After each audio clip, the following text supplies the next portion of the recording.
long last, we've come to the final game of Pokemon Gen 3. Now, ultimately, Genius Sonority had no reason to make a follow-up to Colosseum, given that it fulfilled its purpose of allowing people to complete the Pokédex.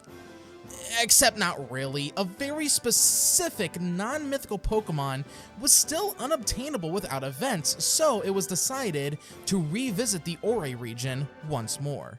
Pokemon XD began development not long after Colosseum release with the goal of continuing and refining the mechanics introduced in Colosseum, such as Shadow Pokemon, for example. Unlike Colosseum though, this new game was aimed to be more beginner-friendly and offer a more fair challenge to newcomers, while still offering difficult battles for Pokemon veterans. In late 2005, Pokemon XD Gale of Darkness would release sporting this dope-ass Shadow Lugia on the box art. The game, though, would unfortunately be criticized by gaming outlets at the time, thanks to the amount of recycled content it borrowed from Colosseum, with those lukewarm reviews reflecting in the game's sales as it sold way less than Colosseum did, and it barely qualified for the Player's Choice re-release. Now here's the thing, unlike Colosseum, I have played XD before. In fact, my first GameCube was this XD GameCube that came with the game bundled in, and I wish I still had this thing. Unfortunately, the disk drive died a long time ago and my parents threw it out not long after, especially since the Wii could also play GameCube games. I'm glad I still have my copy of the game at least because oh my god! Thank Christ that this game is planned to get a re-release on the Switch 2 online. We just unfortunately have to deal with Nintendo's astonishing commitment to the drip feed until then. Alright, well I am more than ready to get this show on the road and wrap up Gen 3, so without further ado, let's jump right into it and talk about why Pokemon XD Gale of Darkness is shockingly the best Pokemon game you've never played. Now before we start proper, we get to name our hero for this game. Just like Colosseum, we got no girl character to play as, which sucks even worse since there's no Rui to fill the void. Also, this guy's name, canonically, is Michael. You can also choose Adam and no, fuck you guys are fucking lame. Shade, now that's a protagonist name. We open out at sea, following this large ship when suddenly this Shadow Lugia appears, along with these helicopters, and uses its power to abduct the vessel, leaving some of the crew members for dead out in the ocean. Afterwards, we get to partake in a battle where we command a Salamence going against a Metagross. Oh, fuck yeah! Now this is a Pokemon battle. After the battle, we get pulled out of the simulation as we take control of Shade at the Pokemon HQ lab. Now this feels more like a traditional Pokemon game as we start off with one Pokemon, an Eevee, which is level 10. We're told to go find our mom who is talking to Professor Crane. She tells us to grab our PDA from our room so that we can start receiving emails, and by god, it's 2005 and Jesus does it show at times. We do learn about the SS Libra being abducted from the news as well, but that won't matter until much later in the adventure. We're told to go find our sister, who apparently just wandered away from the lab, to Kaminko's house, a mad scientist here in the Ore region. Similarly to Colosseum, we have no routes and instead select locations on the world map and travel to them directly. But instead of a dope-ass motorcycle, we have a measly moped bike. I will say, I do like how this game's world map is more than Colosseum's. It's a full 3D model of the region, along with very distinct miniatures, which makes it feel all the more easy to pick out locations and travel to them. Upon arriving at Kaminko's house, we get stopped by this little man named Chobin, who mistakes us for a burglar and sends out his Pokemon to fight us. We get to partake in our first real Pokemon battle, which, this game being built on top of Colosseum, means that a lot of that game's quirks gets carried over into this one, meaning yes, it is still incredibly slow. However, it's not as slow, oddly. There are some instances where the game won't wait for the Pokemon's animation to finish and will just move on, which, yes! It's not perfect, but baby steps, I suppose. After defeating Chodbin, our younger sister Jovi comes out to greet us, and after following her inside, eventually we take her and her Minun back to the lab. Jovi goes off to resume her game of hide-and-seek that she was playing, as we speak with Professor Crane, who gives us the new and improved Snag Machine. While Team Cypher was defeated 5 years ago, Shadow Pokemon have started to show up once again across the Ore region. This machine will allow us to snag Shadow Pokemon from trainers, but also comes equipped with a Dragon Ball reference, which is how we detect Shadow Pokemon now. Lastly, we get this Shadow Monitor added to our PDA to track the progress of Shadow Pokemon. Soon, a group of ruffians show up and abduct Professor Crane, saying that they're taking him to his quote-unquote new lab. We end up fighting one of the abductors, who sends out a Shadow Teddiursa. We end up throwing a Pokeball to snag the Pokemon, but unfortunately, that doesn't stop the abductors from kidnapping Professor Crane. Things are looking pretty down, as without Crane, the research that was being conducted at the lab is going to be much more difficult. But our mom shows her resolve and says that they must finish the purified chambers themselves, not letting a simple kidnapping stop their progress. We get sent to retrieve a machine part from Gadian Port, a seaside town. When we get there, our sister bumps into this asshole, Zook, and I hate that his name sounds like a slur. He threatens us with his Zangoose until these three show up and put him in his place very easily. The not-so-subtly evil trio then fuck off to this Krabby Club. We head into the machine shop, however, the owner and his grandson aren't there, but the sailor is, and when he sees our Eevee, he offers us a free evolution stone. Yeah, you get the choice to evolve your Eevee not even a full hour into the game. They even introduced 2 new items specifically to evolve your Eevee into Espeon and Umbreon, since there's no day and night cycle in this game. I opted for Vaporeon. No meme, no, it being most compatible. I just really like Vaporeon. Don't look at me like that. What's nice about Gadian is that there is some stuff to do here aside from getting the machine part that we need, which we can get by talking to the owner's grandson after he finishes repairing this bridge system. We can battle some trainers here, some of which actually have Shadow Pokemon. Why don't we go ahead and discuss some of the changes that were made to Shadow Pokemon in this game, since it seems that Genius Sonority also had some problems with how Shadow Pokemon worked in Colosseum, because the whole system has been overhauled. The heart gauge and whatnot, that's still there, and they can't level up until purified, but the time until they can be purified isn't that bad anymore. First of all, moves. In Colosseum, there was only one Shadow move, Shadow Rush, which dealt recoil damage and was the only move a Shadow Pokemon would know until their heart gauge was drained enough. Now in XD, there were a total of 15 Shadow moves, with every Shadow Pokemon knowing at least 2 to start off with their normal moves unlocking as the heart gauge drains. These moves also have a decent range of effects. You have your normal damaging moves, of course, but now there's stat-changing moves, status-afflicting moves. Hell, there's one that causes a unique weather effect that only damages non-Shadow Pokemon. Hyper Mode was also completely reworked into Reverse Mode. First off, your Pokemon going into Reverse Mode no longer consumes their whole turn. Not to mention, instead of it making them not obey you, it just deals a minuscule amount of damage to the Pokemon at the end of a turn. Finally, the biggest change to Shadow Pokemon is that all Shadow moves now deal super effective damage to every Pokemon regardless of their type, with the exception of Shadow Pokemon themselves.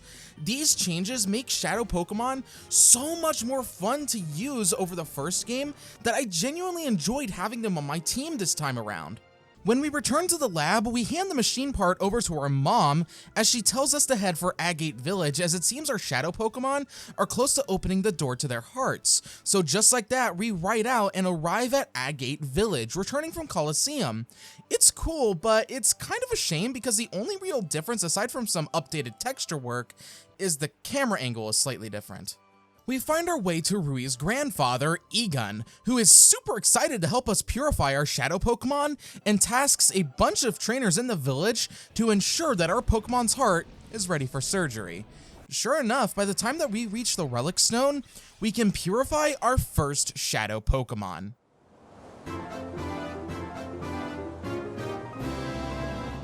I also want to note that we had to wait 5 hours in Colosseum to do this, and XC lets us do it within the first hour. Egon is happy that we were able to purify Teddiursa and tells us that one of the area leaders at Mount Battle saw something about Crane and his kidnappers, so as you can probably guess, we make our way to Mount Battle and have to find our way through 3 trainers to reach Vander. He tells us that the Shadow Pokemon Lab, which has been abandoned ever since the events that transpired 5 years ago in Ouray, has suddenly seen some suspicious characters go in and out of it. We race out into the desert and arrive at the Cypher Lab, where we are then stopped by... Okay, I know I made a Power Ranger joke in the previous video, but these guys are literally just the Power Rangers. These guys each carry a Shadow Pokemon of a different type, which honestly gives you some good type diversity early on. Hell, you can even get a Houndour thanks to one of these guys, and you bet your ass I use that Fire Doggo on my team. So it seems that 5 years later, Team Cypher is at it again, and this time they not only plan on making more Shadow Pokemon, but they also talk about Pokemon XD001, a Shadow Pokemon that cannot be purified.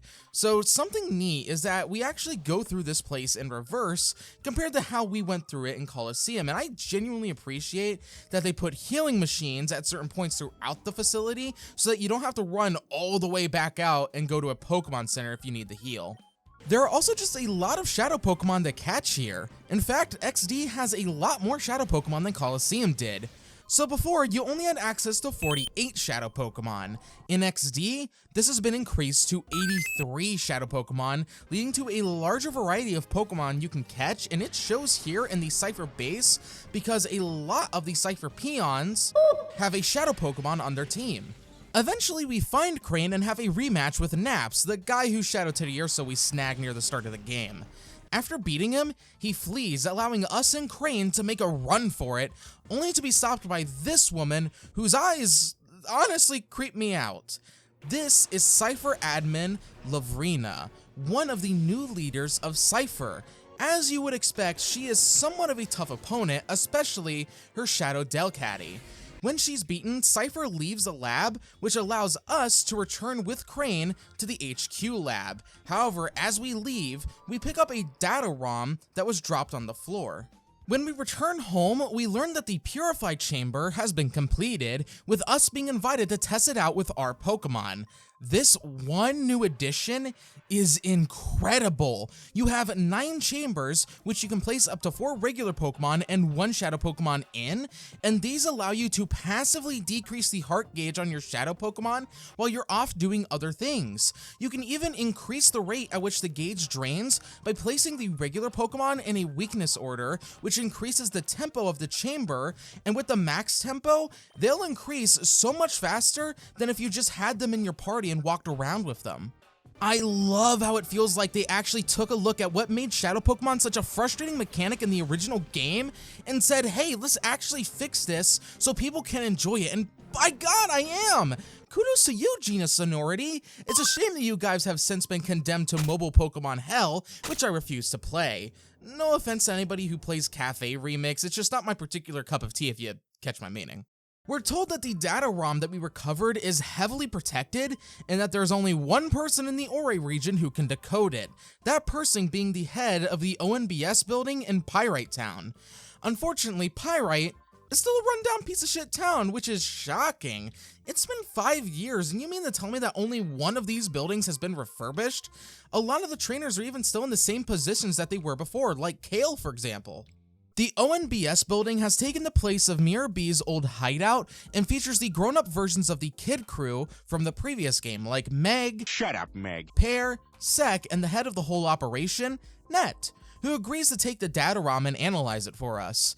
In turn, he tells us about the new Pokespots around the Ouray region, which are a product of ducking, and when we arrive at one, we encounter a news crew interviewing Ducking as he explains how the Pokespots work. There are 3 Pokespots around Ouray. What you need to do is place some cheese at one of the spots and head out.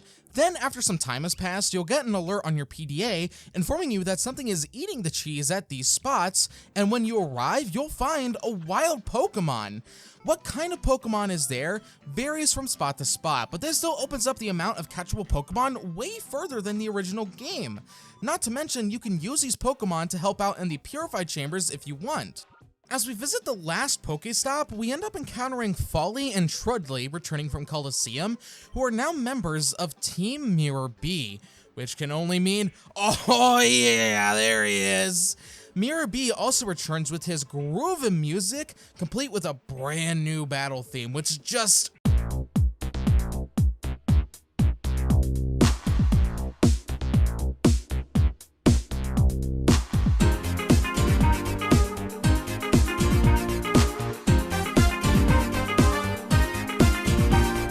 He offers us to join Team Mirror B, and as much as I want to, the game won't let us do it and we have to battle him anyway.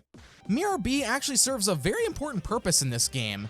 When you knock out a shadow Pokemon instead of catching it, it'll run away from its original trainer and find itself in the possession of Mirror B, who will then show up at one of the Pokespots randomly, allowing us the second chance to catch all of the shadow Pokemon, if we failed them, with one exception, but we'll talk about that much later. We return to Pyrite Town as the ONBS building is under attack by Cypher, who have the goal of erasing the data ROM to make our job much more difficult. And sure enough, they managed to completely wipe the contents of the data ROM clean from the ONBS servers, which sets us back by a little bit. We get told to head for Phoenix City, as a possible Cypher attack could soon happen there, and when we arrive, things seem a little off.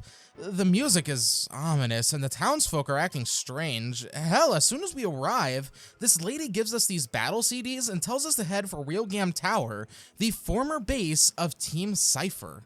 Realgam Tower has seen some major improvements as it now contains some side content that you can partake in.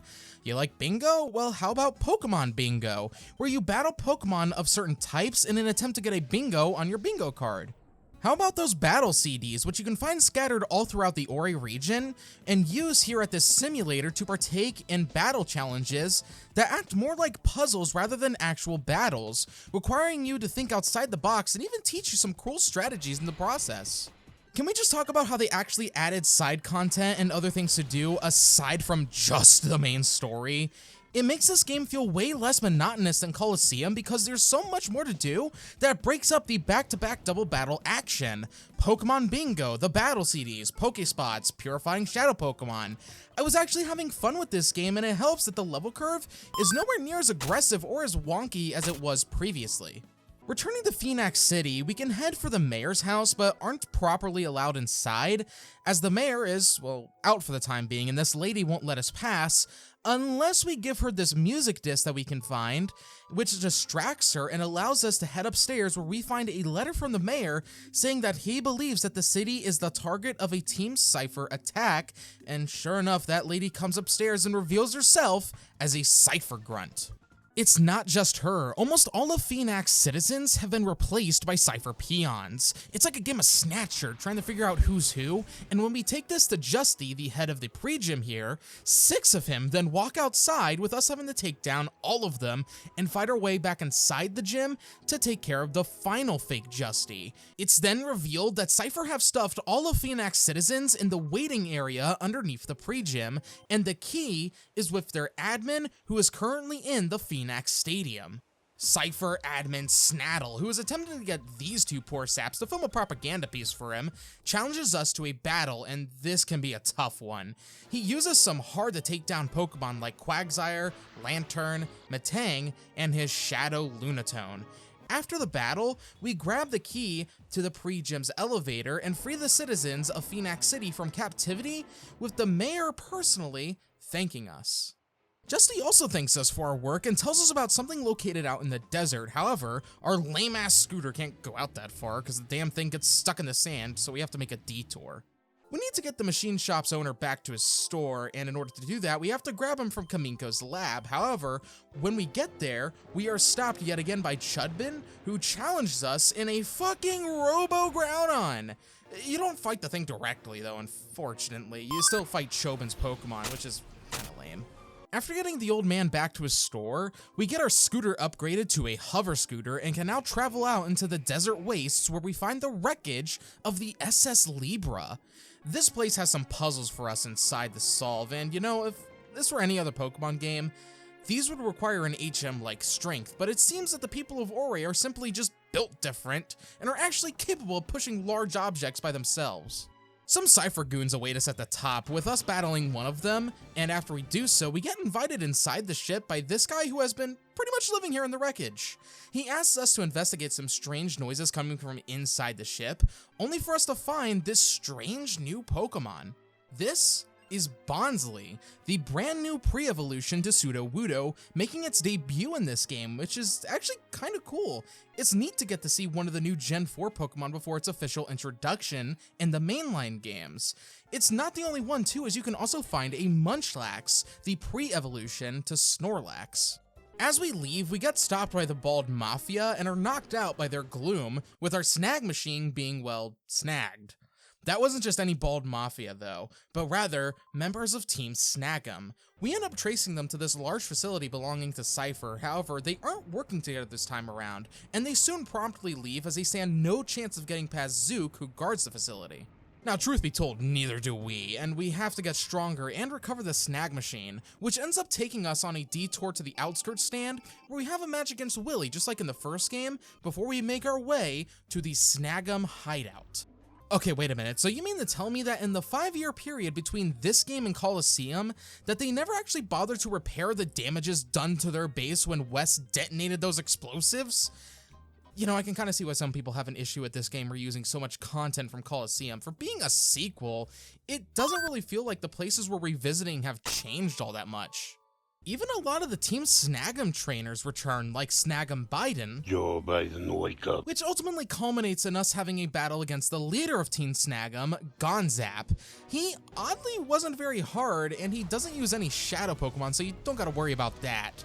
He willingly gives us the snag machine back and tells us to give Team Cypher hell as we return to the Cypher Key Lair and defeat Zook at the entrance. This place is a facility where Cypher literally manufactures shadow Pokemon, which is kind of fucked up to think that they machine automated the process. It's here that we will also start to see the level curve get a little bit more aggressive, and now some Cypher grunts will carry 2 shadow Pokemon on their teams for us to catch. Our main objective here is to reach the top and fight the next Cypher admin, that being Goragon. As you might have come to expect of the Cypher admins, Goragon is a difficult opponent to fight with Pokemon like Celio, Slowking, Ursaring, and his Shadow Primeape and Shadow Hypno. After his defeat though, it's revealed that the old man we met much earlier in the adventure is the true leader of Team Cypher, Greevil. Cypher abandons the lair and retreats to Cetadark Isle off the coast of the Ore region. Unfortunately, we don't really have the means to get there ourselves. However, Kaminko was not only working on a Robo Groudon, but a Robo Kyogre, which he ended up selling. Now, fortunately, he ended up selling it to the old man who runs the machine shop in Gadian, and after a talk with him, he allows us to use the Robo Kyogre to cross the ocean and travel to Cetadark Isle to put a stop to Team Cypher once and for all. Cetadark Isle is crawling with Cypher peons, a lot of which possess shadow Pokemon. In fact, nearly half of all of the shadow Pokemon in this game can be found here. That's not a joke, and it does kind of lead to this place taking a long time to get through. Now, how long, might you ask? Well, my dear viewer, Cetadark Isle took me roughly 5 hours to clear out. What? At the very least, they have healing machines and PCs placed around various points throughout, so you don't have to run all the way back to Gadian to use the Pokemon Center. Of course, we have our rematch fights against all of the Cypher admins throughout the facility, and end up at the top of the isle, which reveals that Team Cypher built their base on a goddamn volcano. That's some Bowser type shit, in all honesty. At least it's not solely a volcano aesthetic, which did make the 5-hour trek feel not so samey, but still, this area dragged so much for me. At the very least, before you come here, you are given the Master Ball by Professor Crane, so you at least don't have to run back out and grab it partway through like you had to in Coliseum. Towards the end of the area, we have to fight one of Greevil's bodyguards, Ardos, who effectively told me, Jesus Christ, do I need to level up more because this fight was brutal. That's not even mentioning that half of his team consists of shadow Pokemon. After a slight detour thanks to Glass, I swear that makes more sense in context, we have to fight the other bodyguard, Eldis. Now, here is the fun part about this fight. 4 of his 6 Pokemon he has our shadow Pokemon, such as his Salamence and Manectric. We take this elevator up and finally come face to face with Greevil, who is impressed that we were able to put such a damper on his shadow Pokemon plans. However, he claims that we are far too late as he has already completed his masterpiece, a shadow Pokemon that cannot be purified, Pokemon XD001, Shadow Lugia, who he commands to attack us.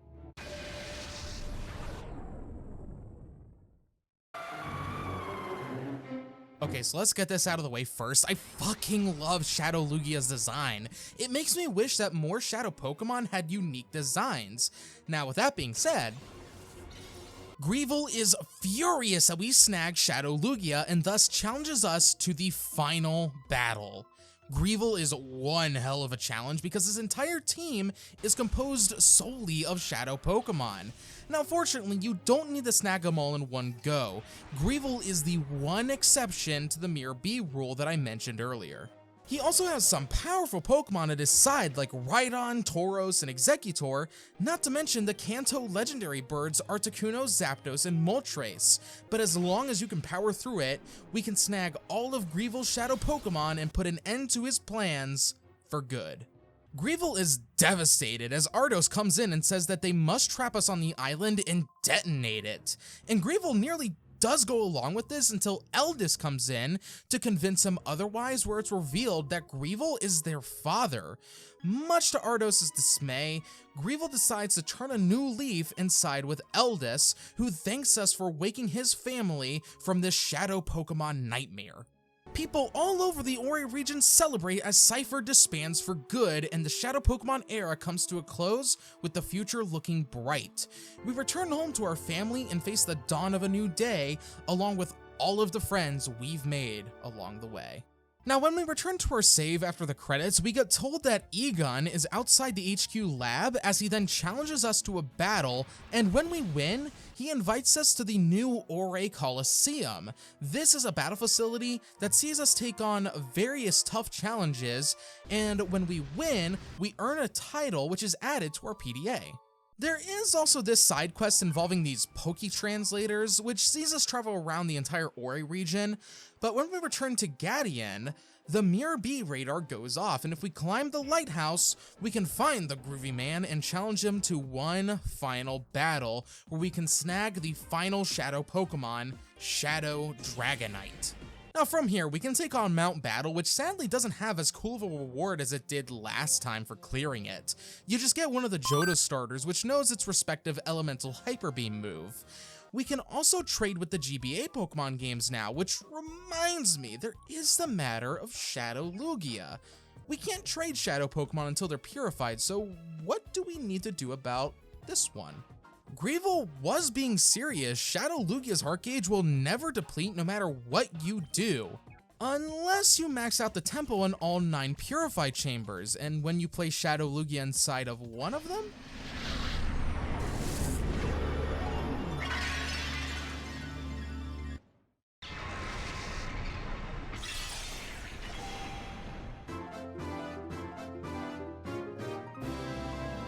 Congratulations! Have fun with this special Lugia, as it actually knows some cool moves that a normal Lugia can't learn, like Psycho Boost. But with that, we can end our revisit to the Ori region. Pokemon XD Gale of Darkness is such an interesting case to me. It sold way less than Colosseum and received such negative press at the time of its release, and it's not to say that that criticism wasn't warranted. The reliance on reused content from Colosseum can get a little gratuitous at times, and that endgame takes for fucking ever to get through. But everything else about the game had me satisfied with my time playing it. The reworking of Shadow Pokemon and the surrounding mechanics made the adventure so much more enjoyable than Colosseum. Not to mention, all the new content along the way made things feel nowhere near as monotonous as they did previously. XD, while not perfect, was a great time, and I would absolutely recommend giving this game a try sometime. Hopefully the game gets added to the Switch 2 Online soon, hopefully for Pokemon Day this year. No better time, am I right? Well, with that, we can finally end our time with Generation 3. It was pretty fun overall, which is impressive given Game Freak's exhaustion with the series at the time. Of course, when we next return to the Pokemon series, we'll be tackling the games that I started with, Pokemon Diamond, Pearl, and Platinum. Subscribe to the channel if that sounds fun to you, and leave a like and a comment should you choose. With all of that said, have a great day or night. Peace.